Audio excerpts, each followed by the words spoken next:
এই গল্পের যারা প্রথম পর্ব দেখেন নাই ডিসক্রিপশনে পেয়ে যাবেন। তো চলুন গল্পতে যাওয়া যাক।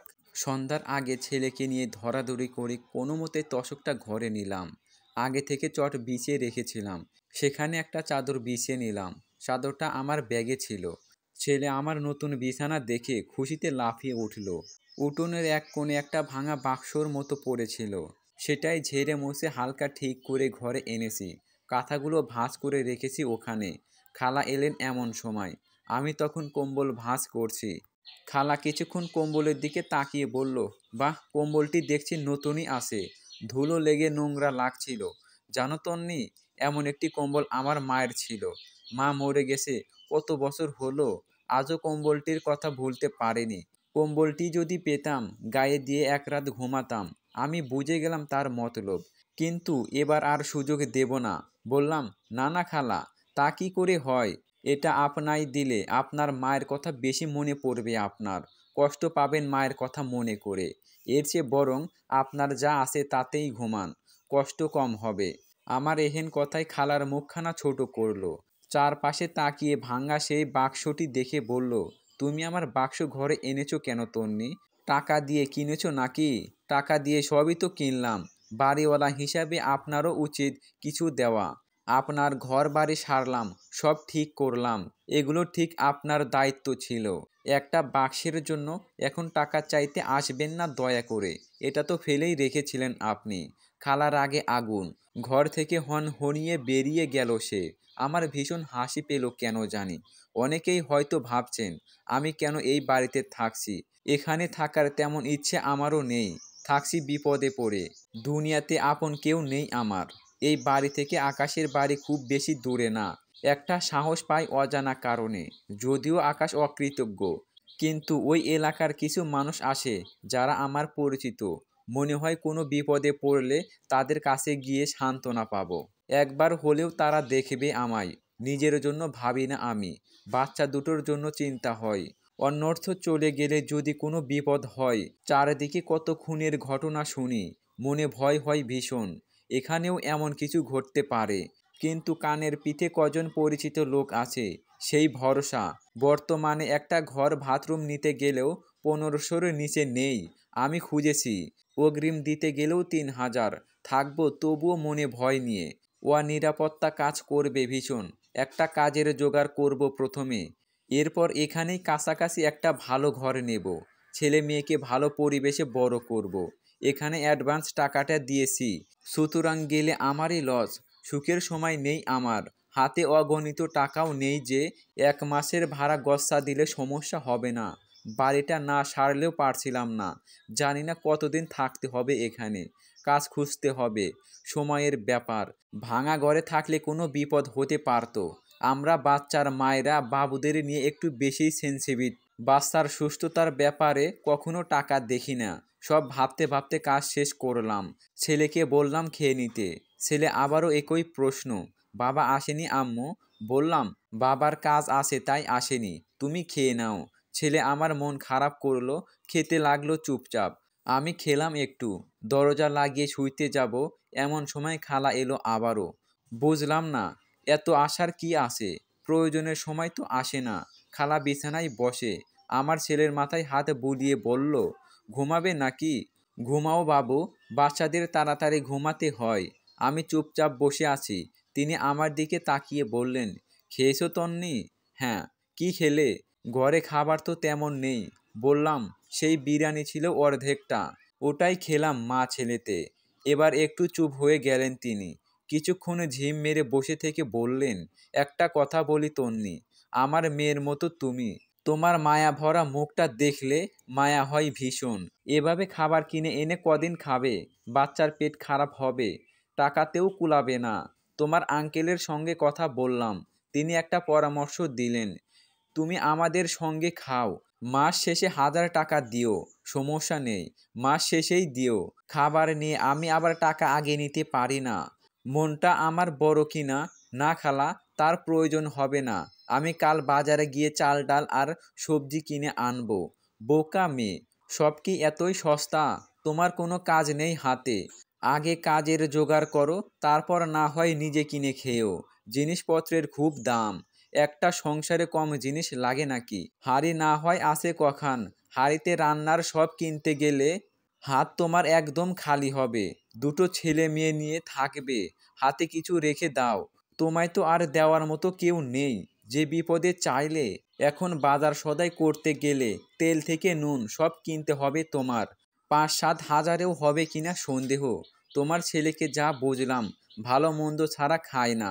বাচ্চা তো এমন করবেই। সবজির সঙ্গে মাছ মাংস কিনতে গেলে অনেক টাকার ব্যাপার। এর চেয়ে আমাদের সঙ্গে খাও আর কাজ জোগাড় করো একটা, তারপরে নিজের মতো করে খেয়েও। ভেবে দেখতে পারো, তোমারই লাভ এখানে। জানি না ঠিক হলো কি না, তবে এই মুহূর্তে খালার কথাগুলো আমার যুক্তিপূর্ণ মনে হলো।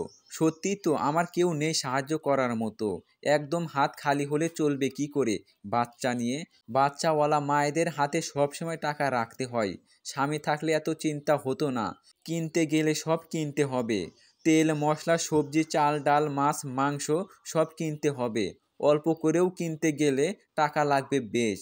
রান্নার চুলাটা পর্যন্ত নেই, লাকড়ি পর্যন্ত কিনতে হবে। এমনিতেই নির্দিষ্ট সময় পর আমি এই বাড়ি ছেড়ে চলে যাব বলে ভেবেছি। বাচ্চা নিয়ে সব টানাটানি করা ঝামেলার, তার মাঝে আবার সব কিনলে টেনে নেওয়ার সমস্যা হয়ে যাবে। এর চেয়ে বরং খালার প্রস্তাবটাই মেনে নেই। টাকা দিয়ে খেলে সমস্যা করার কথা তো নয়, খাবার জিনিস এটা, অন্য কিছু তো নয়। লাজ লজ্জা একটু হলেও থাকবে, মানবিকতা অবশ্যই দেখাবে। রাজি হয়ে গেলাম আমি। খালা মুখে হাসি নিয়ে উঠে দাঁড়িয়ে বললেন, আগে থেকেই বলে রাখি বাপু, ৩ বেলা দুজনকে খেতে দিতে পারবো না। ২ বেলা ভাত তরকারি দেব, আলাদা কিছু নয়। আমরা যা খাই তাই দেব। তোমার জন্য খাবার দেব, ওখান থেকে মা ছেলে মিলে খাবে। ৬ বছরের ছেলে কতই বা খাবে? নিজের থেকে কুড়িয়ে পাড়িয়ে খাইয়ে দেবে। সংসার তো করে এসেছো, জানোই তো বাজার সদাইয়ের কেমন দাম। ১০০০ টাকায় এর চেয়ে বেশি সম্ভব নয়। ঠিক আছে খালা, সমস্যা নেই। এক বেলা না খেলেও কেউ মরবে না। ৩ বেলা ভালো মন্দ খাওয়ার সামর্থ্য আমার নেই। ঠিক আছে, তাহলে কাল থেকেই বরং খেয়েও। আমি এখন যাচ্ছি। খালা উঠে দাঁড়ালেন, সোজা দরজা অবধি গেলেন, আবারও পিছন ফিরে বললেন, শোনো তন্নি, তোমাকে কিন্তু আমার রান্নায় সাহায্য করতে হবে। বাড়তি রাঁধতে হবে এখন থেকে। বয়স হয়েছে আমার, কষ্ট হয় কাজ করতে। নিজে রান্না করে খেলে তো কাজ করতেই হতো। আমার কাজে একটু সাহায্য করে দেবে। তা করে দেব। কাজ করার অভ্যাস আছে আমার, হাত ক্ষয়ে যাবে না কাজ করলে। বরং কাজের মাঝে থাকলে মন ভালো থাকে। এমনিতেই আমি বসেই থাকবো বাড়িতে। খালা আমার উত্তর শুনে খুশি হলেন, বেরিয়ে গেলেন। দরজা লাগিয়ে ছেলে নিয়ে শুয়ে পড়লাম আমি। আজ অনেক নিশ্চিন্ত লাগছে আমার। মাথা গোঁজার ঠাঁই করেছি, খাবারেরও ব্যবস্থা হলো। বাকি রইল একটা কাজ।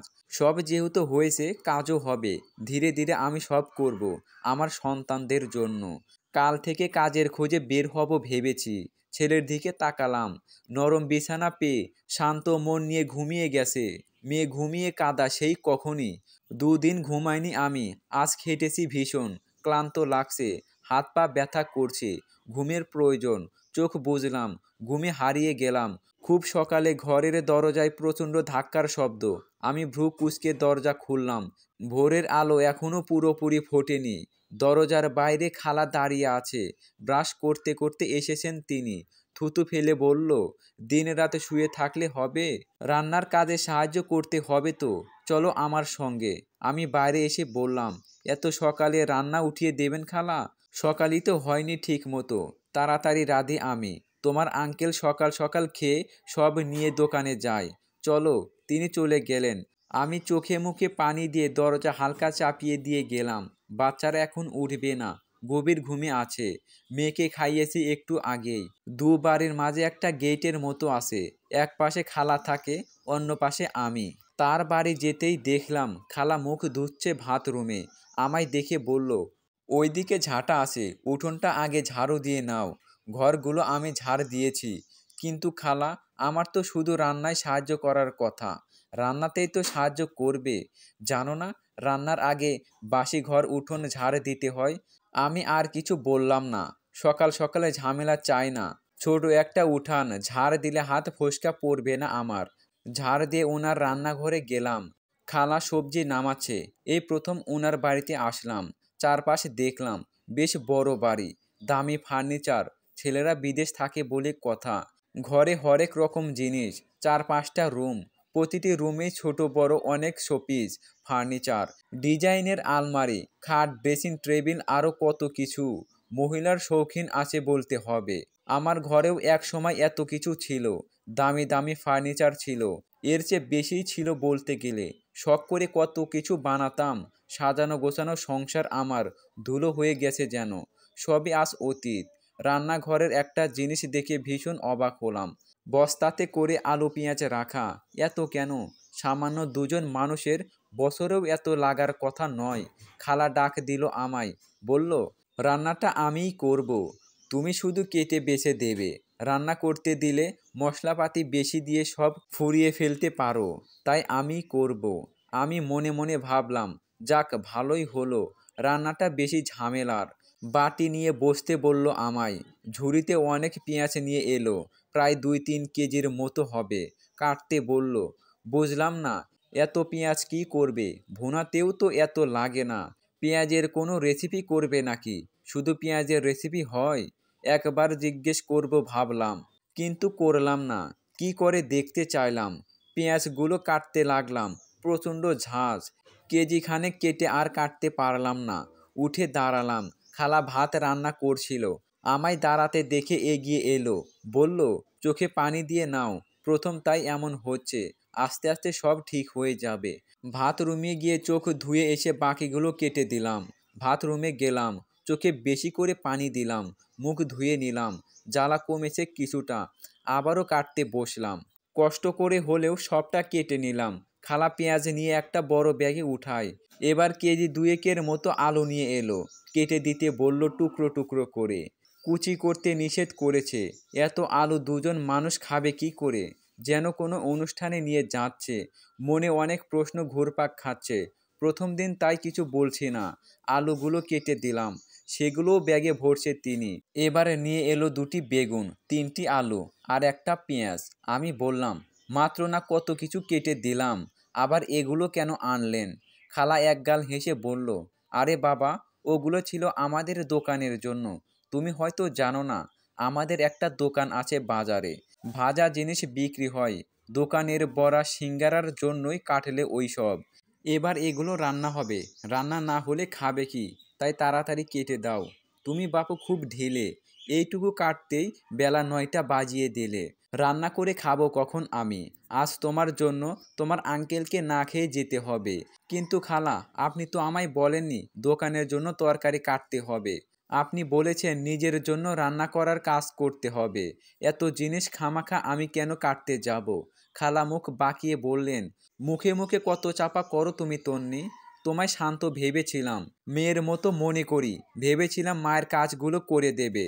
যাকগে সেসব, কাল থেকে আর করতে হবে না তোমায়। এখন সবজিগুলো কেটে দাও, মাছটা ধুয়ে দাও।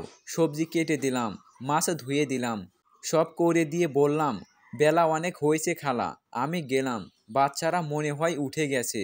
সে বলল, যাও, রান্না হলে দিয়ে আসবো খাবার। দৌড়ে ঘরে এসেছি। সত্যি সত্যি মেয়ে কাঁদছে। ছেলে মেয়েকে কোলে নিয়ে কান্না থামানোর চেষ্টা করছে। দ্রুত কোলে নিলাম মেয়েকে। খিদে পেয়েছে বেচারার। ছেলে অভিমানী কণ্ঠে বলল, কোথায় গিয়েছিলে আম্মু? আপু কখন থেকে কাঁদছে। আপু আমার ঘুমটাও ভাঙিয়ে দিয়েছে।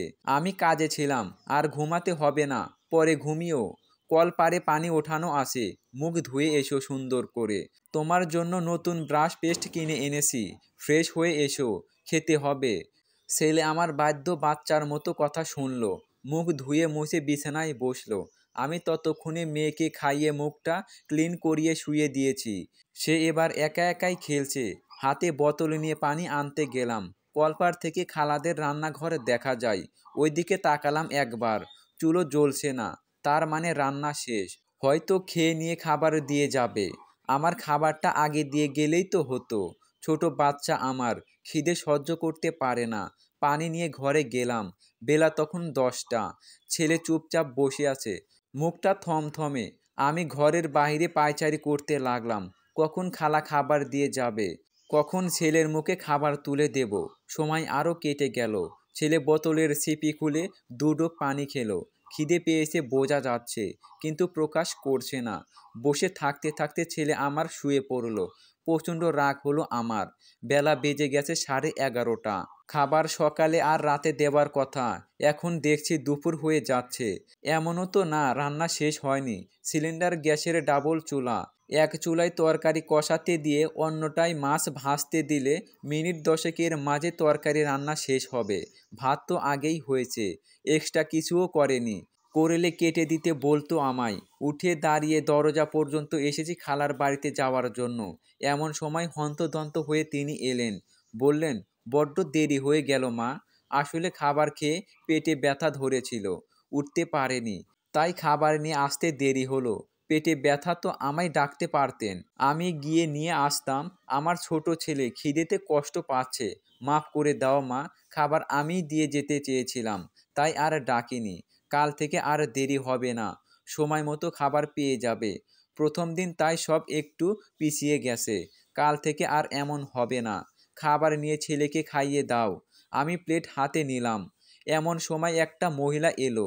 খালাকে বাড়িতে না পেয়ে সোজা এখানে চলে এসেছে। মহিলাটি টাকা চাইতে এসেছে। খালা শাড়ির আঁচলের গিঁট খুলে কিছু টাকা দিল তাকে। মহিলাটি টাকা নিয়ে আমার দিকে রাগান্বিত চেহারায় তাকালো, ফিসফিস করে বলল, এর জন্য আমার রোজগার বন্ধ হলো। আমি বুঝলাম না মহিলাটির কথা। একে তো আমি চিনিও না, আমার জন্য কিভাবে এর রোজগার বন্ধ হলো? ওইদিকে ছেলে খাবারের জন্য ডাকছে। থালা নিয়ে ঘরে গেলাম আমি। মহিলাটি সহ খালা চলে গেলেন। পাশেই বিছানো চটে ছেলেকে নিয়ে বসেছি। খাবার রেখে পানির বোতল নিলাম। থালার ওপরে ঢাকনা উঠাই। ভাত আর আলু বেগুনের ঝোল শুধু, অথচ রান্না হয়েছে মাছ। পরক্ষণেই ভাবলাম রাতে দেবে হয়তো। 1000 টাকায় দুবেলা মাছ মাংস এমনিতেও হয় না। থাক, যা দিয়েছে আলহামদুলিল্লাহ, খেয়ে নেই। ছেলে জিজ্ঞেস করলো, এটা কিসের তরকারি আম্মু? মিথ্যা বললাম, সবজির তরকারি। ভাত দিয়ে মেখে খাও, ভালো লাগবে। সত্যি বললে মাছ খাওয়ার বায়না করতো। ভাত মেখে নিজে নিজেই 2বার মুখে দিল আমার বাচ্চাটা। চিবিয়ে বলল, এটাতে তো মাছ মাছ গন্ধ আসছে আম্মু। আমি জবাব দিতে পারলাম না কোনো, চুপ করে রইলাম। ছেলে হয়তো আমার পরিস্থিতি বুঝতে পারলো, আর কোনো প্রশ্ন না করে খেয়ে নিল। আলিফের খাওয়া দাওয়া শেষ হলে থালাটা টেনে নিলাম। অল্প ভাত আছে, আর রেখে দিলে ছেলের ও বেলা হয়ে যাবে। এদিকে আমারও পেটে খিদে ভীষণ। রাতে 2-3 লোকমা বিরিয়ানি খেয়েছি শুধু। এক প্যাকেটে কতবার খাওয়া যায়? না খেলে মেয়েটার সমস্যা হবে, তাই খেয়েই নিলাম। ভাবলাম দুপুরে আজ পাউরুটি আর কলা কিনে খেয়ে চালিয়ে দেব। রাতে তো খাবার পাবই। দুপুরে খাওয়ার জন্য ছেলেকে নিয়ে পাউরুটি কিনতে গেছি দোকানে। মেয়েকে ঘরে রেখে এসেছি ঘুমন্ত অবস্থায়। দোকান কাছেই।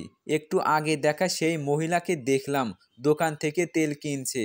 আমায় দেখে মুখ ঘুরিয়ে চলে যেতে লাগলো। সুযোগ পেয়ে আমি তাকে ডাকি। বললাম, আপা, আপনার সঙ্গে একটু কথা ছিল।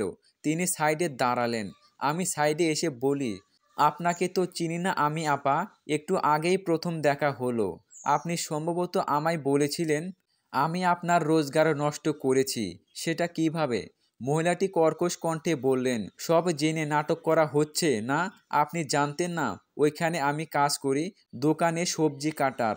আপনি ইচ্ছে করেই আমার কাজ কেড়ে নিয়েছেন। গরিবের পেটে লাথি মারলে সৃষ্টিকর্তা পাপ দেয়। এবার বুঝলাম সবটা। মহিলাটা কেন ক্ষেপে আছে আমার ওপর। আমি তাকে আমার বিষয়ে সবটা বললাম সংক্ষিপ্ত আকারে। খালার ব্যবহার ও প্রস্তাবটিও জানালাম। আমি কেন অন্যের কাছে দোষী হয়ে থাকব, দোষ না করেও? সব শুনে তিনি বললেন, আমার আগেই সন্দেহ হয়েছিল এমন। না হলে হঠাৎ করে এসে আপনি কেন এ কাজ করবেন বিনামূল্যে? আপনার ওই খালা আমায় বলেছে আপনি নাকি নিজ থেকে ওনার দোকানের সব সবজি কেটে দেবেন, তাও বিনা টাকায়। খুব ভুল করেছেন এর বাড়িতে এসে। মানুষ ভালো না ইনি, টাকা থাকলেও মন নেই, রক্তচোষা আত্মা বলতে পারেন। শুধু পরেরটা খাওয়ার লোভ। এর আগেও এক ভাড়াটিয়া এসেছিল, 7 দিনের বেশি টিকতে পারেনি। আপনাকে যে ঘর ভাড়া দিছে ওটা ঘর নাকি? ওখানে এমনি ভাড়া দিয়ে রেখেছে, শুকনো পাতা লাকড়ি রাখে ওখানে। আপনার কথা শুনে মনে হলো খুব সমস্যায় পড়ে এসেছেন। ভাড়া যেহেতু অগ্রিম দিয়েছেন, কষ্ট করে মাসটা পার করে যান। আর কোনো কাজ জোগাড় করে ওখান থেকে যত দ্রুত সম্ভব চলে যান। সাবধানে থাকবেন। আমায় ক্ষমা করে দিয়েন, ভুল বুঝেছি আপনাকে। মহিলা চলে গেল। আমি ছেলে নিয়ে হাঁটছি আর ভাবছি, খালাকে শুধু স্বার্থপর ভেবেছিলাম, এখন দেখছি ইনি প্রচুর মিথ্যাবাদীও। দেখি না কাল কি করে ইনি। দুনিয়া উল্টে গেলেও কাল ওনার দোকানের সবজি আমি কেটে দেব না, যদি দেয়ও পারিশ্রমিক নেব। এর সঙ্গে আর যাই হোক, বেশি ভাব জমানো যাবে না। কাজ জোগাড় করতে হবে দ্রুত। এই বাড়ি ছেড়ে অন্যত্র চলে যাব আমি। দুপুর নাগাদ বের হব কাজের সন্ধানে। বাড়িতে গেলাম, মেয়েকে গোসল করিয়ে ছেলেকে করালাম, নিজে করে মাথা মুছতে মুছতে দরজার কাছে বসেছি। খালা এসে খাবারের বাটি চাইলো। আমি ঘর থেকে ধোয়া বাটি প্লেট এনে দিলাম। তিনি বাটির দিকে একবার তাকিয়ে বলল, সব খেয়ে নিয়েছো? হ্যাঁ। খাবার তো খেতেই দিয়েছিলেন, দেখতে নয়। খালা মুখ বাঁকিয়ে বললেন, আমি ভেবেছিলাম তরকারিটা একটু রাখবে, রাতে ওটার সঙ্গে আর একটু ভরে দিয়ে দেব খেতে। আমি কিছু বলতে নেব এমন সময় তিনি বেরিয়ে গেলেন। ওনার যাওয়ার পানে কিছুক্ষণ তাকিয়ে দীর্ঘশ্বাস ফেললাম। আমার অসহায়ত্বের সুযোগ নিয়ে কতই না যন্ত্রণা দিচ্ছে। যখন শুনেছে কেউ নেই আমার, তখন থেকে এক প্রকার নির্যাতন শুরু হয়েছে। এতিমের দুঃখ কেউ বোঝে না। এখান থেকে সরে গেলেও দুঃখ আমায় সইতেই হবে। এখানে এই খালাকে নিয়ে কখন বা হাজির হবে অন্য খালা? সৃষ্টিকর্তা কেন আমায় রেখেছেন এই নিষ্ঠুর পৃথিবীতে? মা বাবা স্বামী পরিবার কাউকে পেলাম না। বেলা ৩টার দিকে বের হলাম কাজের খোঁজে। চেনা জানা দুটো ফ্যাক্টরি আছে, শুনেছি যে কাউকে কাজে নেয় সেখানে। কোনো সার্টিফিকেট লাগে না, কাজটাও তেমন না, বিস্কুট চানাচুর তৈরি হয়। মাস শেষে বেতন ৬,০০০। ওখানে যাব ভাবছি, কথা বলে দেখি কি হয়। ছেলেকে নিয়ে রিক্সা করে গেছি, হাঁটতে অনেক পথ। ছোট মেয়ে কোলে নিয়ে এত হাঁটা যায় না। রিক্সা থেকে নেমে ভাড়া মিটিয়ে অফিসের মাঝে ঢুকলাম। ছেলেকে একটা বেঞ্চে বসিয়ে মেয়েকে কোলে দিলাম, বলেছি এখান থেকে না নড়তে। অফিসে খোঁজ নিয়ে ম্যানেজারের কাছে গেলাম, সব খুলে বললাম। একটা কাজ দিতে বললাম, সে বলল সব শিফট লোক ফুল, আপাতত নেওয়া যাবে না, তবে ১,০২০ টাকা হলে চাকরি নিয়ে দেব উপর পদে, বেতন হবে ৯,০০০। এই মুহূর্তে ২০,০০০ টাকা আমার কাছে কোটি টাকার সমান। কোথা থেকে জোগাড় করব? অনুরোধ করলাম, শুনল না। এক মহিলাকে ডেকে ভিখারি বলে দূর দূর করে তাড়িয়ে দিল। ছেলেকে নিয়ে আবারও রিকশাতে উঠলাম, অন্য একটা ফ্যাক্টরিতে গেলাম। সরাসরি ওখানকার বসের সঙ্গে কথা বলেছি। লোকটা অল্প বয়সী, আমার সব শুনে আমার প্রতি করুণা স্বরে বলল, ঠিক আছে, কাজ হবে, কিন্তু নাইট ডিউটি করতে হবে, বিকেল ৫টা থেকে রাত ৮টা পর্যন্ত। কাজ সহজ, বসে বসে প্রোডাক্টের সিল মারা। আপনি চাইলে আপনার মেয়েকে আনতে পারেন, ছেলেকে নয়। এত মানুষ ভেতরে অ্যালাউ নেই, মেয়ে ছোট দেখে মেনে নিচ্ছি। আমি তাতেই রাজি হলাম। বস আমার ফোন নাম্বার চাইলেন, কাজের বিষয়ে কথা বলবেন। দিলাম নাম্বার। কৃতজ্ঞতা জানিয়ে বাড়ি এলাম। ফিরতে ফিরতে সন্ধ্যা হয়েছে। বাড়ির উঠোনে দাঁড়াতেই দেখলাম ঘরের দরজা খোলা, অন্ধকার ভেতরে। অথচ আমি বাতি জ্বালিয়ে গেছিলাম। অন্ধকার ঘর রাখলে ইঁদুরে কাঁথা বালিশ কাটতে পারে, তাহলে ঘরে কে ঢুকেছে? মনে ভয় হচ্ছে ঘরে ঢুকতে। কেউ যদি থাকে ভেতরে। খালাকে ডাকলাম কবার, সে এলো না। ছেলে বলছে, চলো আম্মু ঘরে যাই, আমি পানি খাবো। বাধ্য হয়ে নিজে একাই ঘরের দিকে গেলাম। হাতে একটা লাঠি নিয়েছি। ঘরে ঢুকে প্রথমে লাইট জ্বালাই। দেখলাম কেউ নেই ঘরে। ছেলেকে পানি খাইয়ে নিজেও খেলাম। একটুর জন্য প্রাণ বেরিয়ে যাচ্ছিল আমার ভয়ে। খালা খাবার নিয়ে এলো এমন সময়, বলল, ডেকেছিলে তন্নে? আসতে পারিনি, শুয়েছিলাম। এই নাও তোমাদের খাবার। না বলে কোথায় গেছিলে? রাতে ভাত রান্না করব, চাল ধোয়ার জন্য তোমায় ডাকলাম, পেলাম না। এসে দেখলাম ঘরে বাতি দিয়ে কোথায় যেন চলে গেছো বাচ্চা নিয়ে। আমি তো ভাবলাম চলে গেছো কোথাও। তোমার সব জিনিসগুলো নিয়ে নিতেও চাইলাম, তা চলে এসেছো, ভালোই করেছো। চলে গেলে আপনাই বলেই যাব খালা, আমার সব কিছু নিয়ে যাব, ফেলে যাব না কিছু। তাই একবেলা না দেখলে এটা ভেবে সব নিতে আসবেন না। জিনিস আমার, কোথায় নিয়ে কি করব সেটা আমার ব্যাপার। আপনি লাইট বন্ধ করেছেন কেন ঘরের? বিনা অনুমতিতে ঘরেও ঢুকেছেন। খালা বড় বড় চোখ করে বলল, ও বাবা, ও বাবা, আমার ঘর, আমি আসতে পারবো না? কি এমন ধন দৌলত রেখেছো ঘরে যে আসতে পারবো না? ঘর সারা সময় এ কথা কোথায় ছিল খালা? সারা সময় বললেন আমার বাড়ি তোমার ঘর, সারা শেষে এখন আপনার হয়ে গেল। এই শোনো মেয়ে, আমি ওই কথা বলতে চাইনি। লাইট জ্বালিয়ে গিয়েছিলে তাই বন্ধ করতে এসেছিলাম। অপচয় করো কেন মেয়ে? বিল দিতে টাকা লাগে না? আমার প্রয়োজনে আমি লাইট জ্বালিয়েছিলাম, অগ্রিম বিল দিয়েছি, লাইট কিনেছি, তো চালাইবো তো ইচ্ছা মতো। অপচয় আমি করিনি। সন্ধ্যায় লাইট সবাই দেয়। আমার ঘরে কোনো জানালা নেই, অন্ধকারে ছোট মেয়ে নিয়ে থাকবো কি করে? এই জন্য বিলও বেশি দিয়েছি। এরপরও এত কথা হওয়ার তো কথা নয়। অপচয়ের কথা যদি বলেন, সেটা আপনিই করেন। সারা দিন রাত 24 ঘন্টা লাইট জ্বালিয়ে রাখেন। আপনাদের বাথরুমের আলো আমার উঠোনে থেকে দেখা যায়। প্রয়োজন ব্যতীত সারা বাড়িতে লাইট জ্বালিয়ে রাখেন। এগুলো কি অপচয় নয় খালা? আমার ঘর, আমার কারেন্ট, আমি কখন কোনটা জ্বালাবো আমার ব্যাপার। তুমি বলার কে? তোমায় কৈফিয়ত দিতে হবে নাকি? না, আপনি জ্বালালেই সব ঠিক, আমি জ্বালালেই ভুল। অপচয়। টাকা দিয়ে থাকি এখানে, ফ্রিতে নয়। সুতরাং এসব বলতে পারেন না। এবারে দেখলাম খালা চুপ। আমার কথা ঠিক হজম হয়নি তার। এমনটা আশাও করেনি হয়তো। অপরাধ সইতে সইতে মুখের জবান আমার আপনা আপনিই খুলে গেছে। খালা খাবারটা দিয়ে চলে গেলেন। আমি ঘরে এলাম। ঢাকনা খুলে দেখি সেই আলু বেগুনের ঝোল আর ভাত। এ কেমন নির্দয় মানুষ! বাচ্চাটাকেও এক টুকরো মাছ দিল না। রান্না করেছে 8 পিস মাছ, বড় বড় পিস। 3 বেলা তাদের খেয়েও 2 টুকরো থাকবে। ওখান থেকে আমার আলিফকে না হয় একটা দিত, আস্ত না দিক ভেঙে 1 টুকরো দিত। ছোট ছেলে আমার, কতই না জানি খেত। ও বাড়িতে থাকতে মাছ খেতে চাইতো না, জোর করে খাওয়াতাম। এখানে এসে পাচ্ছে না, কি কপাল! ভাতগুলো কোনো রকম মেখে মা ছেলে মিলে খেলাম। খেয়ে শুয়ে পড়লাম, কিন্তু ঘুম আসছে না চোখে। এপাশ ওপাশ করলাম বারবার। চোখে অজস্র স্মৃতি ভেসে উঠল। তখন আমি ক্লাস 9-এ পড়ি। মা বাবা মারা যাওয়ার পর ফুপুই মানুষ করেছেন আমায়। সকলের অনা আদরে বড় হয়েছি। ফুপুর 3 সন্তান, 2 ছেলে 1 মেয়ে। সকলেই আমার বড়। বিয়েও করেছে, বাচ্চাও আছে আমার আদরের ওরা। কিন্তু ওদের আমি চোখের বিষ। সব সময় কটূক্তি করতো আমায়। ছোটবেলায় মারও খেয়েছি প্রচুর। কারণে অকারণে গালে মুখে চড় থাপ্পড় দিত। আনন্দের ছলে গায়ে গরম পানিও ছুঁড়ে মারতো। আমি কাঁদতাম, ওরা হাসতো। মজা পেত আমার কান্না দেখে। একদিন কি করেছিল জানেন? কনকনে শীতের রাতে আমার গায়ে পুকুরের ঠান্ডা পানি ঢেলে দিয়েছিল। সে সময় আমার বয়স সবে 7 বছর। ঠান্ডায় কেমন জানি হয়ে গিয়েছিলাম আমি। নাক দিয়ে যে রক্ত চলে এসেছিল। জ্বরে ভুগেছি 3 রাত। শীতের মাঝরাতে আমায় ঘর থেকে বের করে দিত। বলতো আমার গা থেকে নাকি গন্ধ আসে। আমরা ভাই বোনরা এক ঘরে ঘুমাতাম। বড় ভাইরা খাটে, আপা আর আমি নিচে। সবাই খুব বেশি বড় না তখন। আপা বারান্দায় বের করে দিত আমায়। ওই শীতের রাতে গায়ে একটা চাদর নিয়ে ঘরের দেয়ালে বসে থাকতাম জিম মেরে। ঘরে ঢুকতে চাইলেও দিত না। সময় এমনও হয়েছে রান্নাঘরে শুয়েছি। রাত বিরাতে আপা আমায় জঙ্গলে পাঠাতো আম কুড়াতে। সাপেও কেটেছিল একবার, মরিনি তবুও। জান শক্ত আমার, প্রচুর মার গালে খেয়েছি। ফুপু বড় ভাই আপাকে শাসন করতে এলে ফুপা তাকেই গালমন্দ করত। আমাকে তারা ঝামেলা হিসাবেই নিয়েছিল।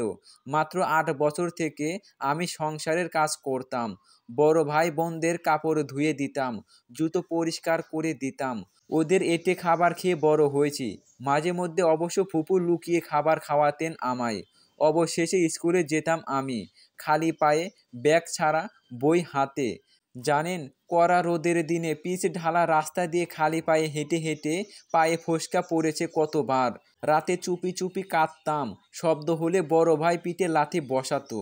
বড় আপা হাত মোচড়ে দিত, তাই ভয়ে চুপ থাকতাম। এক ঈদে আমি ফুপুর কাছে বায়না ধরি আমায় একটা নতুন ব্যাগ কিনে দিতে। মানুষ ঈদে চায় নতুন জামা জুতা, আমি চেয়েছি স্কুল ব্যাগ। খালি হাতে বই নিতে কষ্ট হতো। বৃষ্টির দিনে বই ভিজে ছেড়ে যেত। আমি পড়তে খুব ভালোবাসতাম। বই ছিল আমার প্রাণ। প্রতিদিন পড়া শেষে বই জড়িয়ে শুয়ে থাকতাম। মা মা অনুভব হতো। বাচ্চা মন তখন। ফুপু বহু কষ্টে লুকিয়ে বাঁচিয়ে আমায় একটা ব্যাগ কিনে দেয় সেবার। খুশি মনে প্রথম ব্যাগ নিয়ে স্কুলে গেছি। বাড়িতে এসে দেখি হুলস্থুল কাণ্ড। ফুপুকে ফুবা ব্যাগ কেনার অপরাধে মারছে ভীষণ। বড় ভাই আমার ব্যাগ নিয়ে বই সহ পুড়িয়ে দেয়। আমি চিৎকার করছিলাম প্রচুর। বই খাতা সব পুড়েছে ব্যাগ কেনার অপরাধে। স্কুলে গিয়েও মার খেয়েছি। অন্যের বই দেখে পড়তাম স্কুলে, বাড়ি ফিরে কাঁদতাম।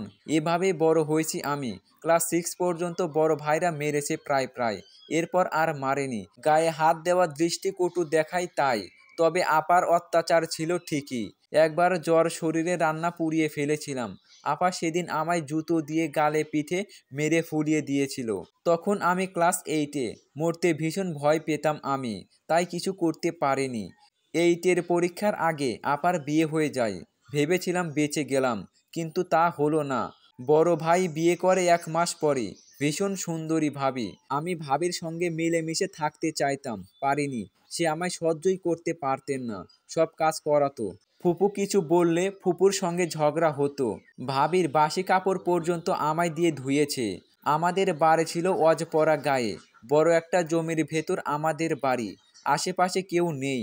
ফুপা চাষ করতো সেসব জমিতে। তখন আইন কানুন এত উন্নতি ছিল না, এসব বুঝতামও না। আপনারা হয়তো ভাবছেন আমার বাবা মার কি কিচ্ছু ছিল না? ছিল। একটা বাড়ি, 2টো গরু। বাবা মা মারা যাওয়ার পর সব কাকারা নিয়ে নিয়েছে। গরু 2টো দিয়েছিল আমার ফুপুকে। ফুপা পেলে পুষে বিক্রি করে ঘর দিয়েছিল। সে ঘরেতেও জায়গা হয়নি আমার। এরপর আমার ফুপু মারা যায়। অত্যাচার বেড়ে দ্বিগুণ। এক পর্যায়ে টাকার জন্য ছোট ভাই আমায় বিক্রি পর্যন্ত করে দিতে চেয়েছিল। আমি বাধা দিয়েছিলাম। সে বছর এসএসসি দিয়েছি আমি। উঠতি বয়স। বিয়ে আসতো, তবে বুড়ো বৌমারা বেশি। ভাইরা এসব লোকের সঙ্গেই বিয়ে দিতে চাইতো। আমাদের এলাকায় ঘুরতে এসেছিল আকাশ ও তার বন্ধুরা। গ্রাম্য পরিবেশ উপভোগ করতে এসেছিল। আমার সঙ্গে তার পরিচয় তখনই। আকাশের বন্ধুর মামার বাড়ি ওই গ্রামেই। ওরা ওই বাড়িতে উঠেছিল। আমি তখন ও বাড়িতে এক ছোট্ট মেয়েকে প্রাইভেট পড়াই। সেখানে দেখা আকাশের সঙ্গে। আমায় প্রথম দেখাতেই তার ভালো লাগে। 3 দিন সেখানে ছিল তারা। আমি যখনই পড়াতে যেতাম আকাশ অন্য ঘর থেকে জানালার ফাঁক দিয়ে আমায় দেখতো, হাসতো। আমারও ভালো লাগতো তাকে। রঙিন বয়স তখন। যাওয়ার দিন আকাশ আমায় প্রপোজ করে। আমিও হ্যাঁ বলে দেই। আকাশ একটা ছোট্ট ফোন গিফট করে গেছিল আমায়। সেই ফোন দিয়েই কথা হতো দুজনের। একে অপরের প্রতি দুর্বল হয়ে পড়ি খুব। বাড়িতে বড় ভাই সব জানতে পেরে আমায় মারে ভীষণ। বিয়ে ঠিক করে একটা লোকের সঙ্গে। সেই লোকের 2 বউ। আমি আকাশকে জানাই। ও পাগলের মতো হয়ে যায় এ কথা শুনে। বাড়িতে জানাই, তারা মানতে নারাজ। গরিব এতিম গ্রামের মেয়ে, কম শিক্ষিত বউ তারা নেবে না। আকাশ সবার বিরুদ্ধে গিয়ে আমায় পালিয়ে নিয়ে বিয়ে করে সেই দিনই। আমার কল্পনার সুতো ছিঁড়ে খালার তীব্র ডাকে। জোরে জোরে দরজায় আঘাত করছে সে। উঠে বসে ফোন হাতে নিয়ে দেখি রাত 12টা বাজে। এত রাতে আমায় কেন ডাকছে খালা? তাও এভাবে? বাইরে আসলাম দ্রুত। ভেবেছিলাম কেউ অসুস্থ হয়েছে হয়তো, কিন্তু এসে দেখি খালা দিব্যি দাঁড়িয়ে আছে হাতে ছোট মাছ নিয়ে। বলল, এত সময় লাগে উঠতে? কখন থেকে ডাকছি? গলা বসে গেল আমার। চলো আমার বাড়িতে তাড়াতাড়ি, মাছ কাটতে হবে। তোমার আঙ্কেল অনেক ছোট মাছ এনেছে, সস্তায় পেয়েছে তাই বেশি করে এনেছে, কেটে বেছে দেবে চলো। আমি চোখ কসলাতে কসলাতে বললাম, আমি কেন এত রাতে মাছ কাটতে যাব খালা? এটা কি মাছ কাটার সময়? আঙ্কেল এনেছে তো আপনি কাটেন। খাবে তো কাটবে না? এ মাছ কাল রান্না হবে। না কাটলে কাল রান্না বন্ধ। উপোস দিয়ে থাকতে পারবে? দোকানের কাজ নয় নাই করলে, বাড়িতে রান্নার কাজগুলো তো করবে। মাছ বাড়িতে খাওয়াই। তোমার সঙ্গে তো আমার এমন কথাই হয়েছিল। এখন এসব কেন বলছো তাহলে? আমি পড়লাম মহা ঝামেলায়। উপায় না পেয়ে বললাম, ঠিক আছে, আপনি তাহলে মাছ আর একটা বটি দিয়ে যান। আমি ঘরের দরজায় কাগজ বিছিয়ে কাটি। আপনার বাড়িতে যেতে পারবো না বাচ্চা রেখে। এত রাতে বাচ্চা একা একা রেখে গেলে ওরা ভয় পাবে, কান্না করবে। ওটি তো হচ্ছে না, আমার বাড়িতে গিয়ে কাটতে হবে। এখানে কাটলে যদি রেখে দাও লুকিয়ে, আমায় কি রাক্ষস মনে হয় আপনার? কাঁচা মাছ রেখে খাবো নাকি? রান্নার কিছু আছে আমার? সামান্য মাছ নিয়ে ছোটলোকি করা আমার স্বভাব নয়। খালা মুখ বাঁকিয়ে বলল, তুমি তো বেশ খোপা করো তন্নি। সামান্য মাছই তো কাটতে বলেছি। একটা রাত বাচ্চা এখানে রেখে গেলে বাঘ ভাল্লুক খেয়ে নেবে নাকি? আমরা বাচ্চা পালিনি। 2 দিনের বাচ্চা রেখে রাত বিরাতে ধানের কাজ করতাম বাইরে। আমিও প্রতি উত্তরে বললাম, সে যুগ আর এই যুগ এক নয়। তখনকার সঙ্গে এখন মেলাতে আসবেন না দয়া করে। আমি আমার বাচ্চা নিরাপদে রেখে যেতে পারবো না, ব্যাস।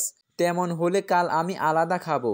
খালাকে দেখলাম এবার চিন্তিত হলো, কণ্ঠ নরম করে বলল, ঠিক আছে, তুমি এখানেই মাছ কেটে নাও, আমি দাঁড়িয়ে থাকবো। সামান্য মাছ নিয়ে কারো মনে এত সংশয় থাকতে পারে জানা ছিল না। কি আর করার, কাটতে তো হবেই। চুল খোপা করে বসে পড়লাম কাটতে। বেশ অনেকগুলো মাছ, খালাও হাত লাগালে তাড়াতাড়ি হতো।